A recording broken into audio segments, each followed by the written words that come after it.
Welcome to Tell the Damn Story, the show that explores the many ways to navigate the successes and failures that aspiring and struggling writers face to make your journey that much easier. Hey, this is our 400th episode, 400 episodes of Tell the Damn Story, and we've got a special guest for you today. It's so fantastic, so jam-packed that we had to make it a two-parter. So here's part one, and immediately after it stops, boom, hit part two and enjoy the rest. Thank you for staying with us for 400 episodes. Ladies and gentlemen, welcome to Tell the Damn Story's 400th episode. 400 episodes. Alex and I have been doing this 399 times and no one has knocked the door down and dragged us away yet. And now it's our 400th issue, a 400th episode. And Alex and I said there's only one person that makes sense to be here today. Okay. And that's the guy we started with way back when Tell the Damn Story just started. Ladies and gentlemen, not only do we have Alex Simmonss, not only do we have Chris Ryan, but we have the OG. Co-founder of Tell the Damn Story, Mr. Tim Fielder. Extraordinaire. And you know what's great is that we're not going to be going down memory lane today. Yes, it's the 400th episode. And yes, Tim was there for the first several episodes with us, being the artist, doing things dramatically. But what we're here for. Yeah, what are we here for? To look to the future, Alex. And that's why Tim is here to help us to look into the future. Not as quite as far as Maddie Rockets into the future, but into There's the a little future. Maddie in there. Maddie. She's in there. Groven's definitely in there. But there are things going on right now that are exploding right now in creativity that Alex and Tim and I have very different takes on. So we thought it would be a dramatic, interesting episode to celebrate 400 episodes and to look forward. Ladies and gentlemen, today we're going to discuss AI and how it pertaining to how we tell stories. Alex has one set of ideas. I have a whole set of worries and concerns. And Tim Fielder, as always, has the pedal to the metal. So we're going to talk. We're going to talk about it. We're going to explore it. We're going to talk about the pros, the cons. We're going to talk about how to. We're going to talk about what Tim is doing with it, what Alex is doing with it, what I'm worried about doing with it. What's better?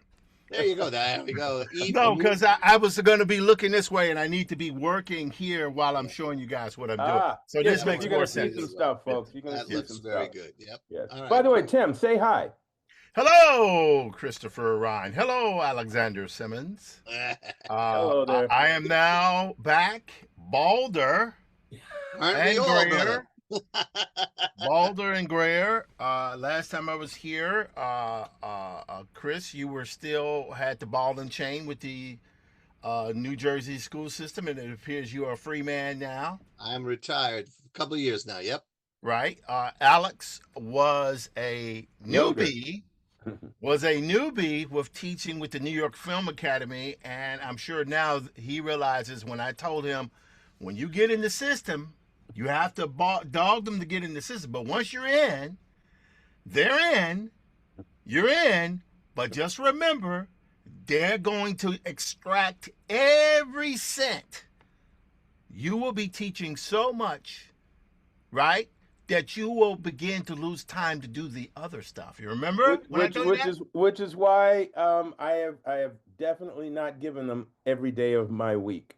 Sure. They only but that's the beauty of that job. You can schedule it the way you want. But with that job, I had that job for about almost 7-8 years. I went there from 2013. I worked till like 2020. I just couldn't do it anymore because I was just managing graphic novels and the teaching. It just wasn't working. That's okay. That's okay. I believe I've been there about as long as you were there. Yes, by now, absolutely. Yeah. And I'll just quickly say this, and then we're going to jump on what we're going to jump on. I spoke at a commencement graduation back December 13th. I was invited to do that, and I did. For a night? At the bequest of a good portion of the graduating class, There as you well go. as staff members, and received, aside from thank yous, verbal thank yous, I received an honorary degree. There you go. Yes, Nice. so that was very nice. That was very, very nice.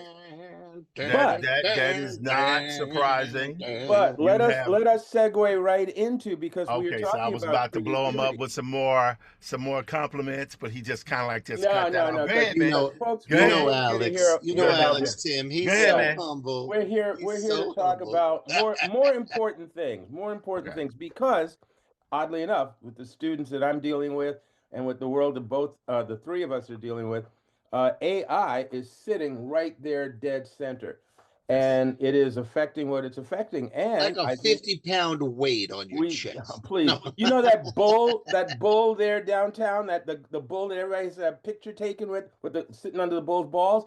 Right. AI is sitting right there, right dead center. So let us get on this, because there's a lot of concern, there's a lot of enthusiasm, there's a lot of confusion, there's a lot of anger. All of these things are bubbling over in various pots on the stove.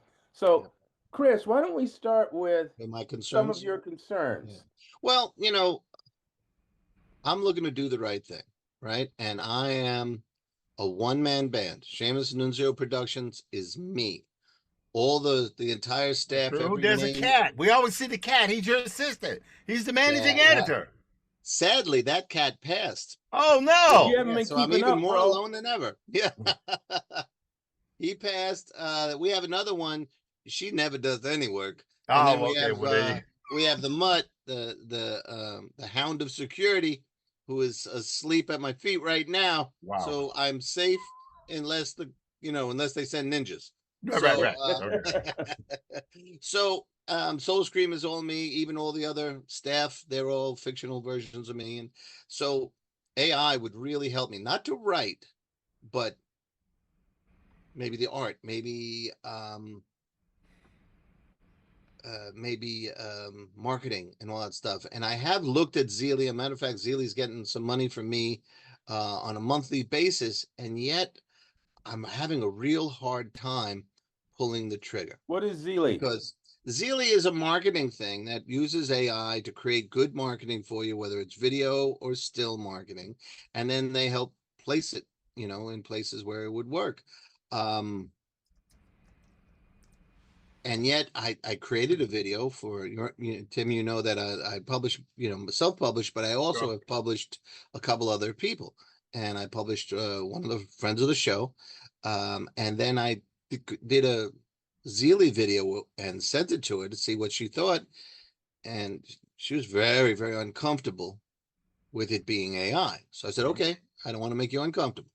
And I was trying to figure out something. Alex, I republished his Sherlock Holmes play, Sherlock Holmes in the Hands of Othello. Othello. And he's like, yeah, you could do Zealy with me. Sure. Okay. So I'm just trying to put I need a lot of visuals for that. But I mean, I could do it for all my Soul Scream. I could do it for my own novels. And I'm having a really hard time, because people in the communities that I'm in, the horror and mystery and independent and pulp and all that. Some are like, yeah, you do what you need to do. And others are like, it'll ruin your reputation, because if you do if you do AI marketing, then they'll say all your stories are written AI, which come on. It sounds like a Bronx guy, all my stories. So those are always my concerns. How can I utilize this, because I'm only one person with a very limited budget, and AI seems to be the answer, but not screw myself in Reputation in wise, the the sense of meantime. Yeah, authenticity and all of I'm that. just trying to put stuff out. You made a great comment in our emails when we were going to see if you would do this show, which is really, has lived in my brain since then. But yeah, that's my position. I understand how it would make my life easier, and I'm having a hell of a time pulling the trigger. So that's where I am. Okay. Alex, where are you? And then we're going to go to Tim Fielder. He's going to run over both of us. Where right? is he? I'm not He's at gonna an run over AI party. anybody. Okay, I've always been a little bit of, I don't know, I guess you would call it, an explorer scout. I've always been curious. So to me, I've had some of the ethical questions and the concerns about authenticity questions and all of that. But I've also gone, I can't learn anything about it. I can't make any decisions about it without going in there and exploring the territory and seeing what happens, what can be done, what makes me feel comfortable and uncomfortable. So my stance right now is I do not want to use AI to write my stories, but I don't have a problem with using AI for marketing.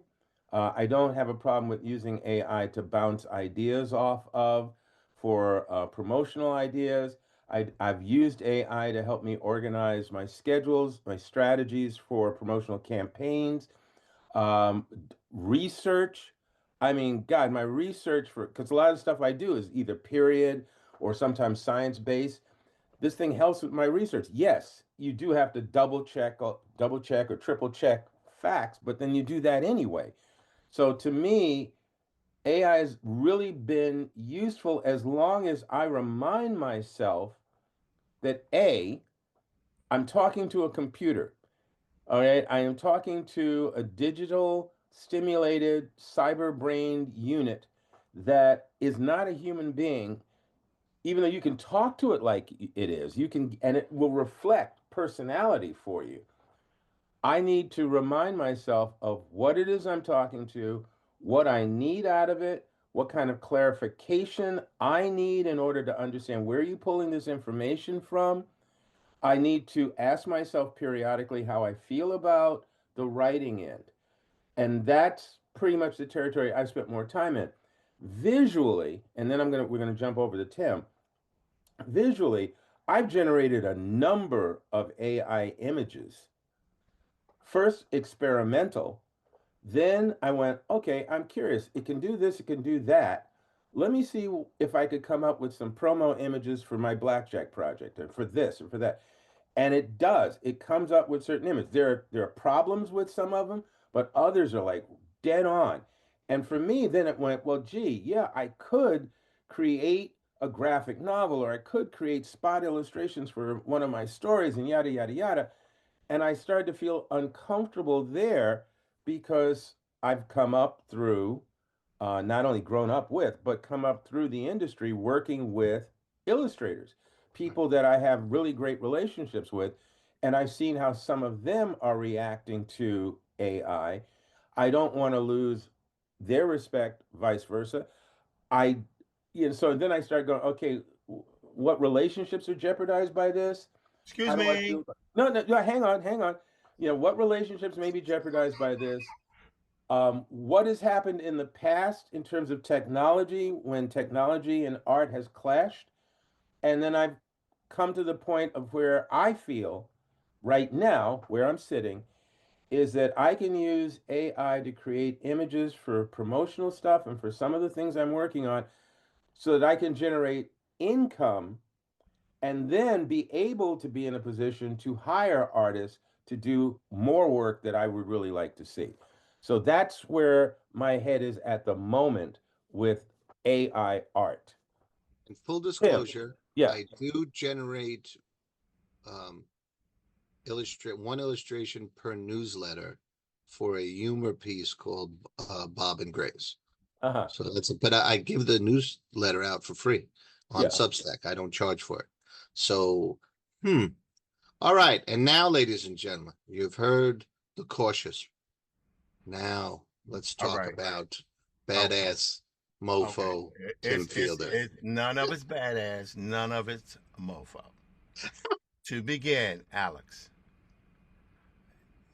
you have my permission to use the entirety of the Blackjack graphic novel that I did for you for free, right? Use every scrap of it to generate an animated film. Use it. Why? Wow. You know why, Alex? No, why, Tim? Because you're going to starve. We don't want you to starve. We want you to eat.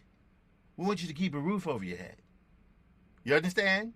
I hear you. Right? So I was listening to a post by an author. I won't mention his name, but he's a big name author. His movies have been made of his books. And he's so anti-AI, and he's just very emotional about it. And I understand why, because the model stole the work that it was trained on. Mm-hmm. Right? Mm-hmm. And the level of rancor, the level of animosity, the level of, anger is completely understandable. I get it. They stole it. However, this device that you are looking here on, and that the viewers at home are looking at, without question, was manufactured exploiting third world countries and child labor. This is a fact. Wow. This is a fact. This is not speculation. This is not something I heard. This is not something that, some QAnon sites. This is a fact. And until I see the same level of passion about resolving that matter, then I'm going to keep doing what I have to do. However, That's hitting hard there, Tim. Body blow. no, I'm not trying to hit hard. I'm saying, you're saying on one case, right, it's okay because I'm not prepared to give up my cell phone. That's what they're saying. Mm. So the guy who's online is using a device to write a letter that is just as exploitative in a more visceral way. Because let's be thankful, all they did was stole our creative work. It's not like we can't create anything else. Right? Mm-hmm. They stole the porn. They stole the bad selfies. They stole the throwaway photographs, the old photos. They took everything. They took the good writing, but they took the bad writing too. They took all of it. Not sure which one I land in, but they took two. But you understand what I'm saying? Long as They not took the porn. Yeah. They took everything. Right? So, is that bad? Yes. Is that going to have to be worked out ethically? Should we be getting a cut of those profits? Absolutely. Absolutely. But in terms of as to whether or not I will use it, I will take my own counsel as to whether or not I will use the technology or not. I'm not going to allow someone to tell me, well, you can't do that. You can do this, but you can't do that. Because when that happens to me, I starve. And I'm not very sexy when I starve. So that's how I begin on that.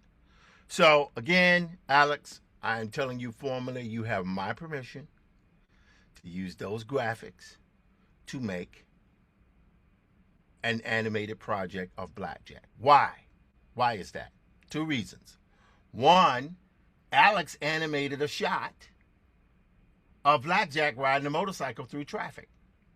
Yeah, that was one of the things I played with. Yeah. It looked great. That's because it was nice art. It was damn good art. Yeah, well, that's nice to know. But what you don't know is the motorcycle in that shot. I didn't draw that motorcycle. That's a 3D object. You did it. It's a 3D object. Yep. That I manipulated, and then I drew the character on top of it. Because I didn't want to go through the trouble of drawing an old motorcycle. I just decided to take a 3D model, rotate it in the right position, took a photo of it. I painted over it to make it look sure it reflected light and had shadows. But I didn't build the model. Right? Same thing for the cars on the highway. Mm-hmm. You understand what I'm saying? Yeah. So use it because the people that come after us are not going to have any issue. This is not a conversation that is a huge, huge concern in Asia. They're not having the same level of rancor there. Fascinating. They're just getting it done. That's why they are kicking our asses in certain areas, because they're not holding themselves back. Now, if you don't want to use AI, then you don't use AI. I don't have a problem with a person not using AI. If you don't want to use it, don't use it. Not everybody needs to. Alex Ross, who I'm fortunate enough to have most of his books signed, uh, is one of the greatest visual artists who's ever walked the planet Earth. He is strictly, from my understanding, an analog artist. He paints in watercolor and gouache. Right? He might use a little color paper, color pencil here or there. You know, I know when he did the Fantastic Four graphic novel, he had pen and ink. But at the end of the day, he does not need AI because he has an already established market for his work. But for the rest of us suckers who have no market, right? We have the room, we have the option to consider any and all options to make ourselves less hungry by building a market for ourselves. Okay, so I just needed to state that because it's not an easy world. It has nothing to do with fair. It's physics. So the writer who was complaining on Facebook has millions of readers of his books. I never read his books. I thought the movie was pretty good, right? But why? It's like when you remember when the publishing paid me. That was the thing, the Twitter thing. Publishing did something. It was a hashtag where people complain about the lowball fees. Sure. Yeah, Oh, you mean in regular publishing? Yeah. Yeah. I kept my mouth shut. Why? I won't go into the numbers, but I did great on my advance. I have no complaints. None. Not a one. Right? So I didn't feel compelled to speak out about that. Although I know the folks who did had a legitimate reason to speak out about it. Right? So ultimately, what we are having to do as individual operators is decide what hill we're prepared to die on. So that's the first thing. The next thing is, I remember my dear friend, I won't go into his name, love the man, known him for, God, 40 years damn near now. And I'd gone to SIGGRAPH in 1997 with my dad, and I was walking to the grocery store because my dad and I were staying in a hotel, and I went to get some groceries to bring it back. And when I was in there, you know, because I had gone to SIGGRAPH, which is this huge computer convention, and at that time the big deal was like Titanic was about to come out in a few months, and everybody was thinking it was going to bomb because they spent so much money on it. And Digital Domain was up, you know, Jurassic Park had been out, so everything was very exciting about the 3D thing. And I went there because I had gone into the 3D industry. I switched from comics to animation, 3D modeling and animation. And I remember telling my friend, I said, yo, man, I'm going to tell you something. I said, I need you to hear me. I said, that Photoshop, that stuff is real. You better learn that. I said, because it's real. It's real. I'm telling you it's real. I said, it makes all of the pain I went through with the fully painted graphic novels I did. It's like, it makes it doable. And I said, I would advise you to pick that up. And he informed me, Timmy, I'm not going to bother. I said, why? He said, this Photoshop thing is just a fad. It's going to go away. It's going to go away. That's what he said. Right? It's like that independent publishing. That'll be done in a week. It's going to go away. I got to go back in my Wayback Machine for a moment. Nigel Bruce, playing Dr. Watson in one of the old Sherlock Holmes movies, refers to Holmes when he talks about this movie thing that's happening, this cinematograph or whatever the phrase is he uses. Nigel Bruce, Dr. Watson says, "Oh, that's a fad. That's never going to catch on." Right? I'll take one that's not always fiction. saying something like that with every generational technological advancement. I'll take one that's fiction. That's not fictional. Mhm. Back in 1999, 2000, I was telling my good friend Lou, I was like, Lou, this internet thing is going nowhere. He said, what? He said, man, this thing is going to change the earth. I was like, how? It's built on nothing, right? There, people have stuff there, but how do you make money off of it? It's not going anywhere, right? And a few months later, you had the .com boom, crash, which I was like, I knew it. But here we are now, almost 30 years later, and the internet is doing just fine. Just fine. In fact, guess what? We're talking on the internet now. Yep. So let me move that to the side because I know I have a tendency to draw on. So I wanted to discuss the ethical aspects of it first. Okay. So, well, let's prep it let's explain it to the audience. Alex and I were wrestling about what to do for the 400th episode, and it just so happened that Tim, you sent us literally just 48 hours ago or something like that. Just sent us a check this out kind of thing. And you guys better get on this. And you sent us a clip that looked like a movie. Do you want me to show you? Yeah. You want me to show the thread? Yeah, show the thread. Okay, let me share the screen, and I'll show you the thread. You should have it. And Alex and I said, this is the 400th because it is looking at the future. Yes, we have to talk about ethics and ramifications of the ramifications of the ramifications. But let's just show people what we're talking about, first of all. All right, so there we go. All right, so it's ready for you guys when you're ready. Oh, you should just hit share. I can share. Okay, good. So let me go here.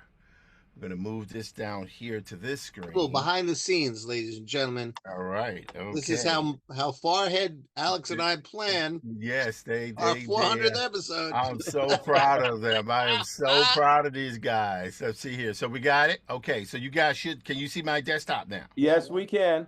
Okay. So let's go through this right here, and you'll see the bad grammar and the jokes and all that stuff. Okay. Right now we're seeing a text communication or something. Yeah. We gotta move it up to where. Hold on.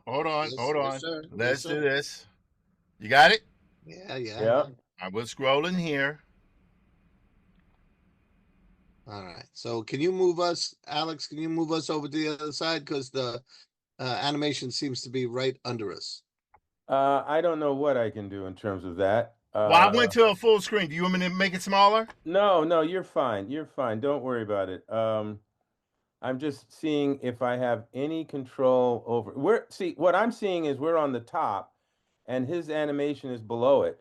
And Tim, you should be seeing what if I do that? Can you see that? There you go. That's better. There you go. All right, so it doesn't matter. You guys you don't have to worry about the text. So that is a drawing from Blackjack that I did 10 years ago. Yep. Right? Well, 11 years ago now. Right? You made it move this week. I didn't make anything move. I told it once I imported the still in, I imported this image of him holding the gun. That's one drawing I did. Right. And I took that image there with his hand down. This one and that one was the image. And I told it, he takes a shot and he hands the gun over. Now, you will notice there's an anomaly there, but that wasn't that bad. Right? So these all the facial features and stuff, some of that is my drawing. Some of it is the description I wrote in the prompt to tell it the French officers are shocked. Right.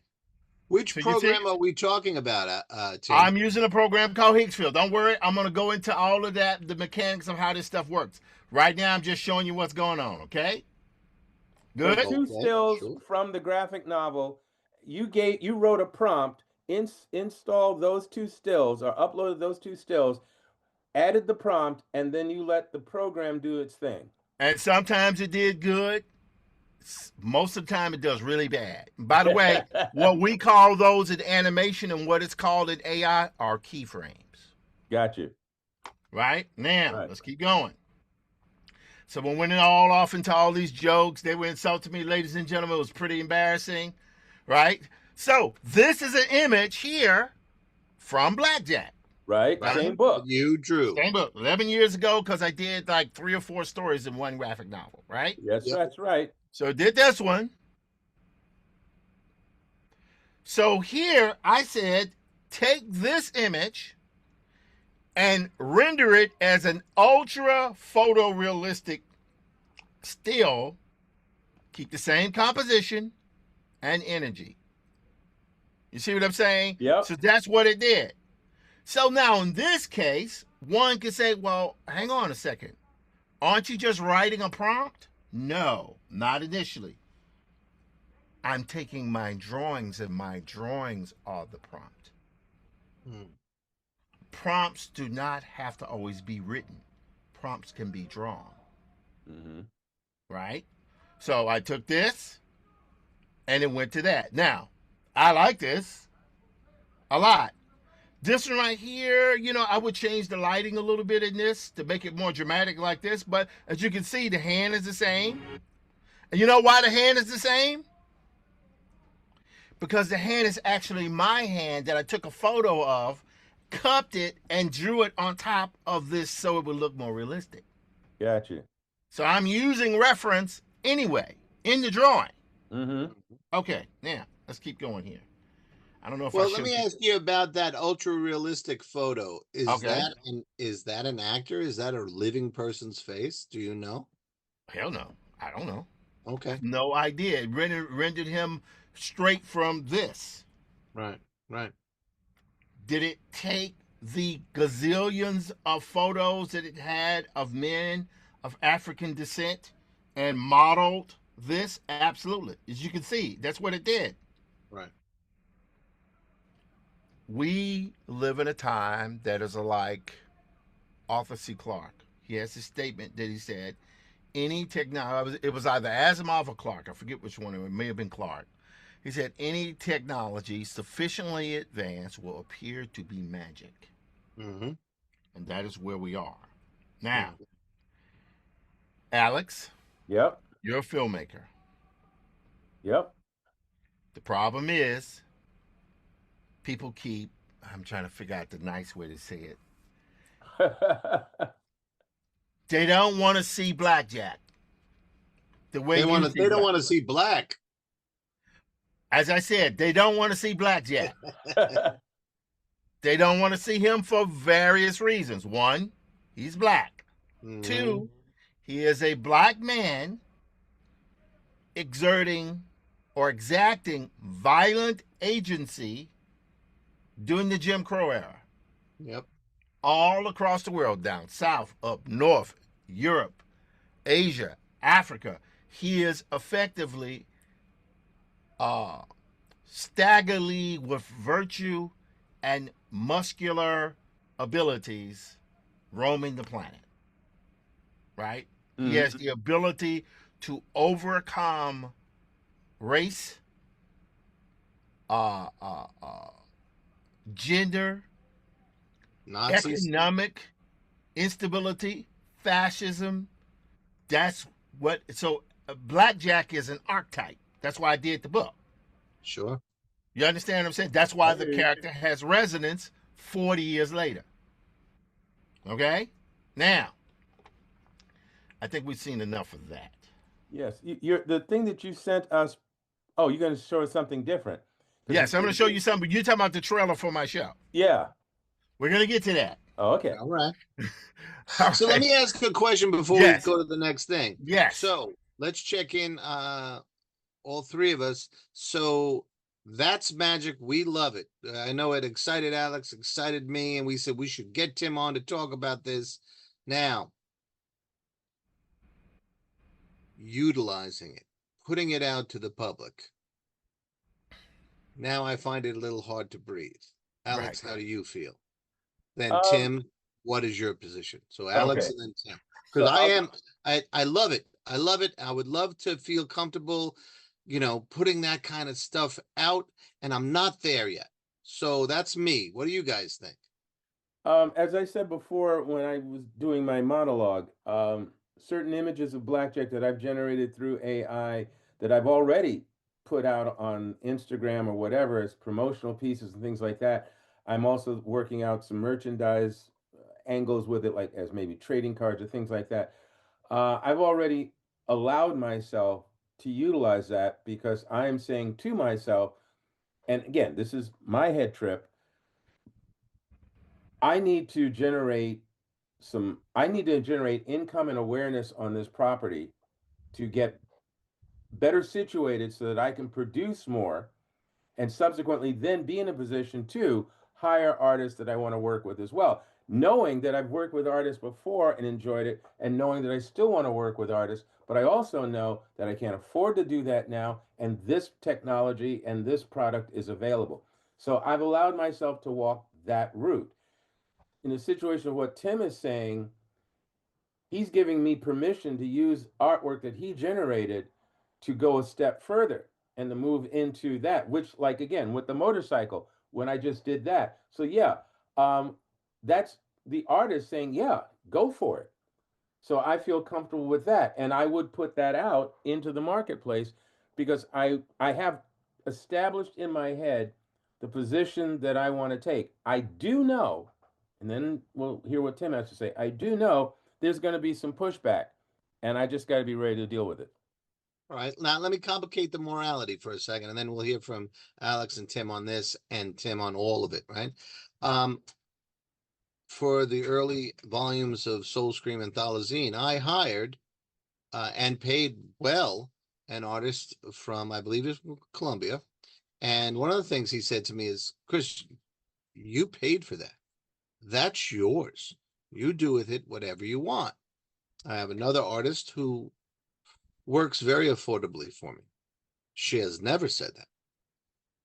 So the first guy, I'm wondering, I have a great picture of one of my characters, and we could easily animate it to turn around and talk to the audience about Soul Scream. Mm-hmm. But I'm not there yet.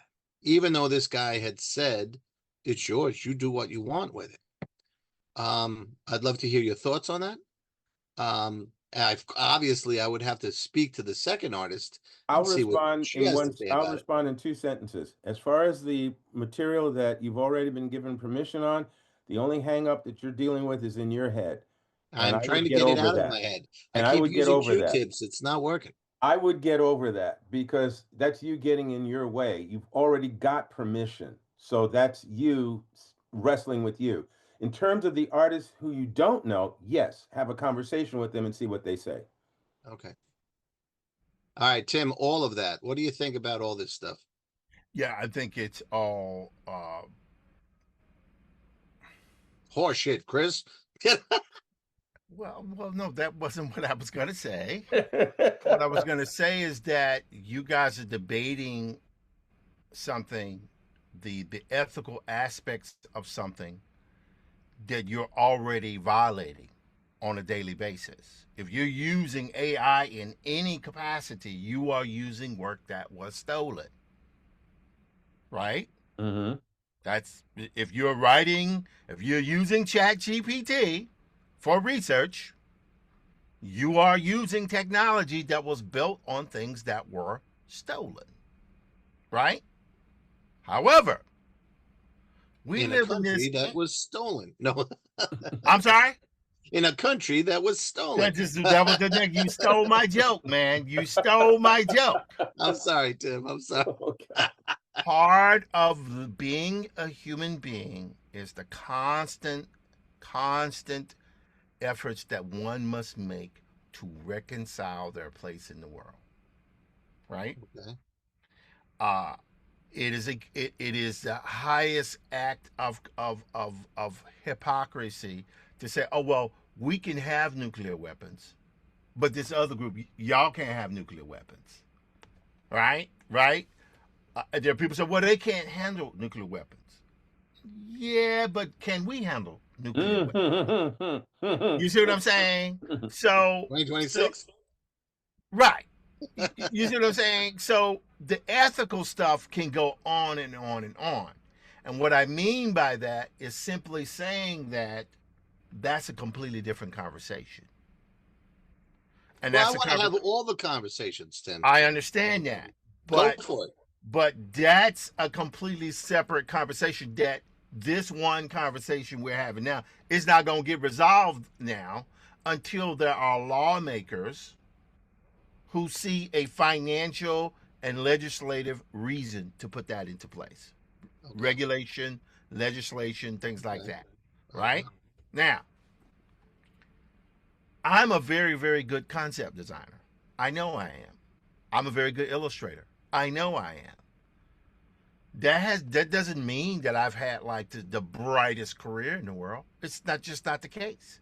It's not the case. Talent, right, has nothing to do with fair. Success has nothing to do with fair. Has nothing to do with it, right? Success can be based on luck. It can be based on timing. Yes, it can be based on preparation, right? All those things can come into play. Denzel Washington is a brilliant, brilliant actor, has always been. How many people can we just guess were just as handsome, just as charismatic, just as talented, who did not get the same entry, right? What AI represents in its core is a complete disruption of the traditional creative process, both from its financing and its execution creatively. Let me repeat that again. I'm sure I'm going to screw it up.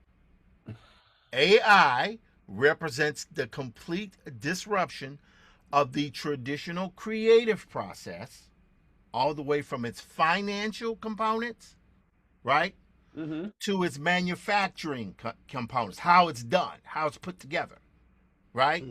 None of the things that you or I thought or talked about, they apply, but very little. You don't need 90 people, 900 people, 9,000 people to make a movie anymore. You need one.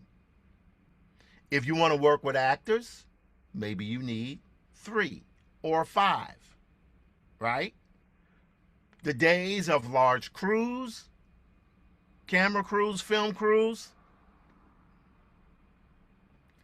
I'm not saying it's over.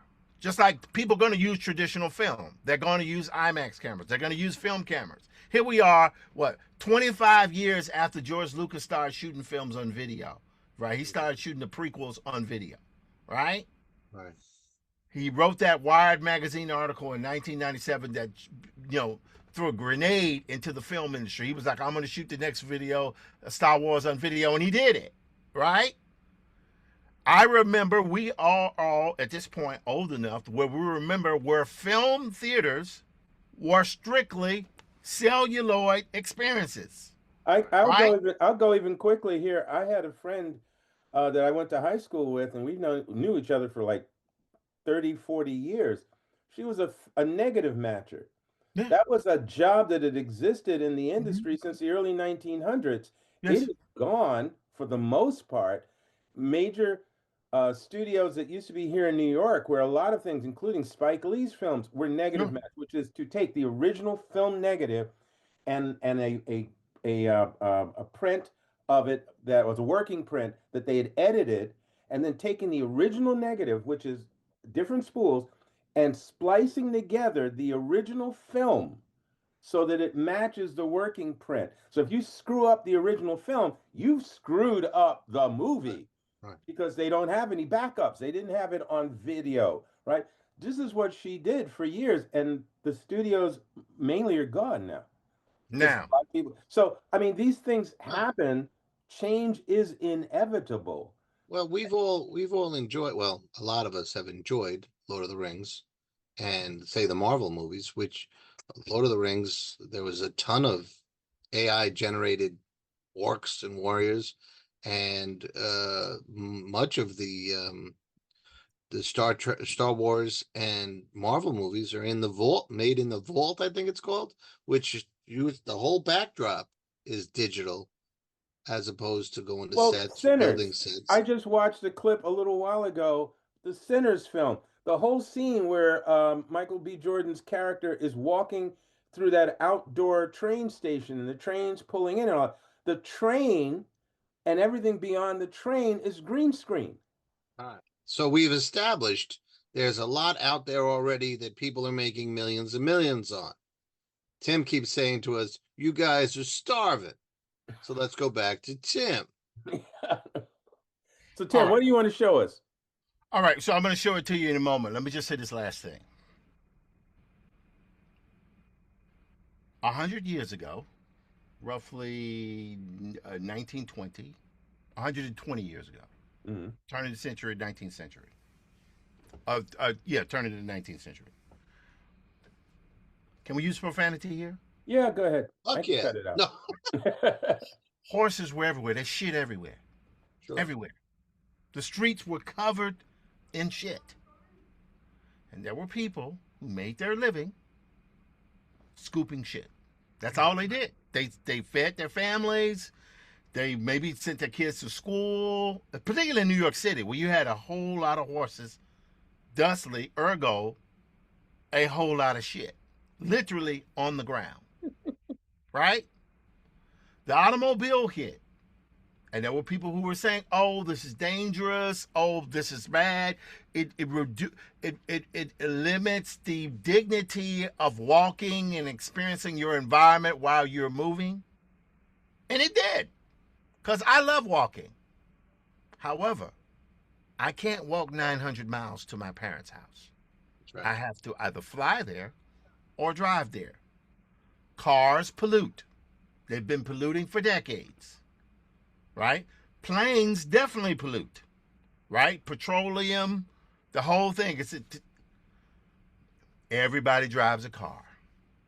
Everybody rides on a plane. Even the ones who don't have a car, like you can survive in New York City your entire life without ever owning a car.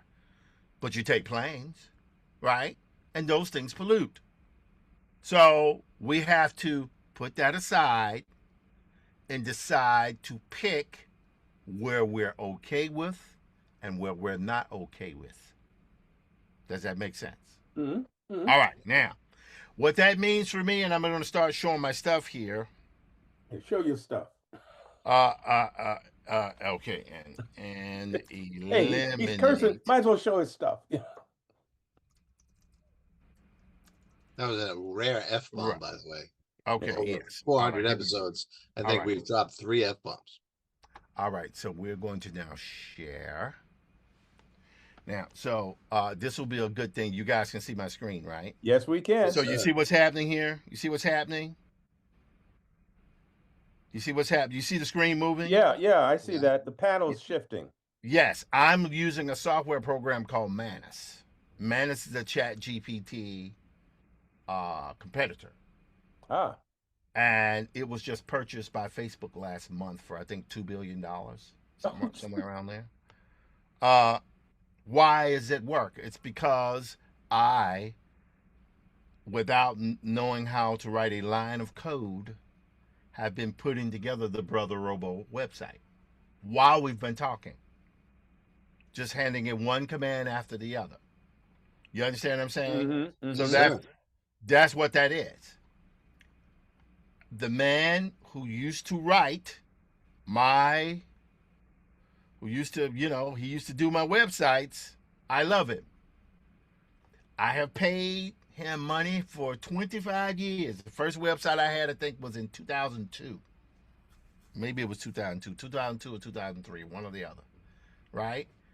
I've had to pay him or barter with him for decades to get the vast majority of my websites done. Mm-hmm. This technology, it's just what it is. It has made the idea of the web designer, general web designer, obsolete.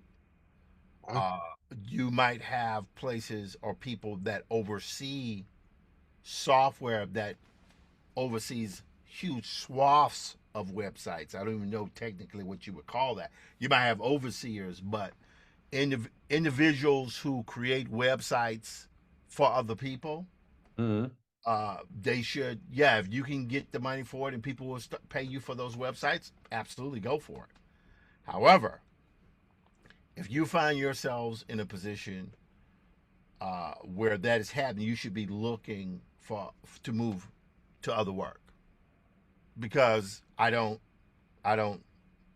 need them anymore. I have this, right? So I have all these type of things here.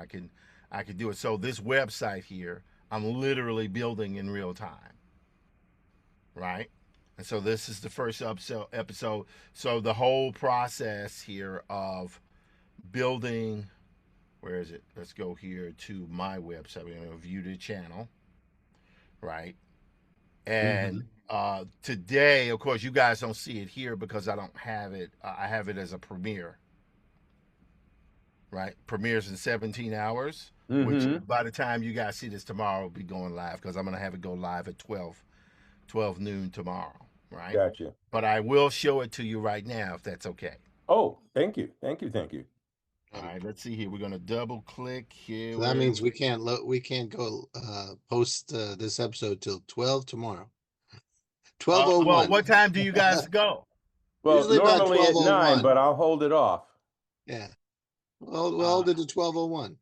Okay. Well, I'm supposed to be on with these other guys, but I sent them some stuff, but they haven't responded to me, so I ain't going to worry about it. Anyway, so we're going to go to the full-on episode here. Hold on. I'm holding. We're going to go to full screen. Oh, where is it? Where are you here? I'm going to turn the volume up there a little bit. We're going to loop this so we can watch it twice.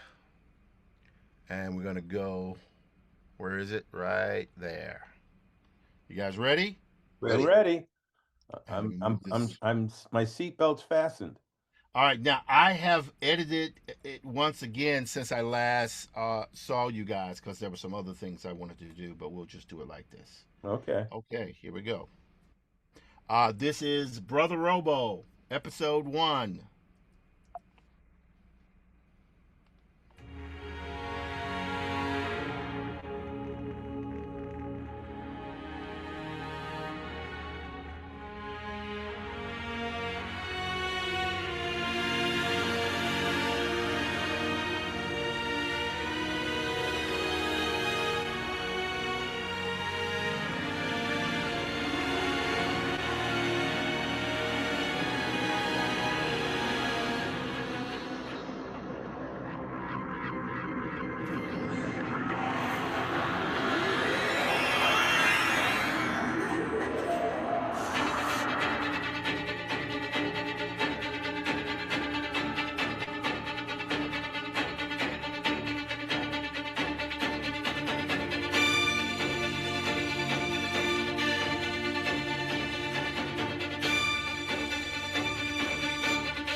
All right, we're going to watch it one more time.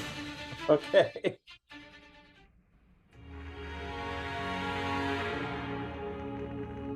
Now, this is all created by you using this program? Yes.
All right. So let's go get out of that. I'll close that down there. Well, actually, I'll leave it open for the moment, so just in case you want to discuss some of the sequences here. You guys still there? Right. We're here. Oh yeah, definitely here. So let's just clarify for viewers. Okay. So you created the characters, you did Yes. the initial sketches or drawings or illustrations, you fed them into this program, and then you started talking to the program about how to manipulate your artwork to tell your story. Yes. And there was the whole what we would call like the opening credits, almost that kind of feel, and then the beginning of an adventure. Mm-hmm. So all that, how much of that art was original art on your part, and then how much was the program taking your art and manipulating it? Okay, so that's my art. Yes. Right? Yes. That's a sketch, regular sketch. I think I did it in Clip Studio Paint. I recognize that style because in the first episodes of Tell the Damn Story, you often did that on screen, and that was the kind of style. Yes, sir. Right. Then I did it. So this became that. Okay. I intentionally made the drawings cartoony because I am sick and tired of doing these overly detailed images all the time. And I wanted to do something that was marketed specifically for kids because, I'm the blood and guts guy. Everybody dies in my books. Planets destroyed, entire cities die. Matter of fact, I'm working on my adaptation of W.E.B. Du Bois's The Comet for Norton. And the entire city is dead. So I'm getting ready to just drown in nothing but dead bodies everywhere in the city. But here it feels very much young, kids oriented. Because it was designed that way. Yes. Okay. All right. So that's this with color. You did the coloring? Yes. It's just flat. It's regular comic book flatting. There's nothing unique about it. It's taking a paint bucket too and clip, clip, clip. Got it? Got it. I then imported that into the software. The software I was using at the time was called VizCom, which I still use from time to time, not as much as I used to. And it gave me back that. Huh. Wow. Because it's using a technique called edge detection. And edge detection is following the line art, the lines, the shapes, and it's determining what it is looking at. Right? Fascinating. I think they got the characters, they made the character white for some reason, but other than that, I think it's amazing. That's because AI has major league issues with race and ethnicity. So That's when amazing. So when I do Blackjack, that drawing, which I did before I sent this to you guys and suddenly decided, I had to specify an muscular African American man. That's amazing. Because it was going to make him white. Anyway, that's fine. So as you can see here, I took that, so I composited this and that and got this. Ah. So I'm using AI as a tool. I do not want it to originate my images. I want it to take the images that I provide to it and add photoreal phenomena. Embellish. Photoreal phenomena. Rendering. I don't want to do that shit anymore. I'm tired. I had a pulmonary embolism last year. I don't want to do that anymore. You got what I'm saying? I don't mind painting. I don't mind drawing. I love designing, but I'm not trying to spend 10 hours on an image like this to get, the lighting has to be just right. No. I'm going to use this tool to take this image, provide rendering here, then composite the two. Got it?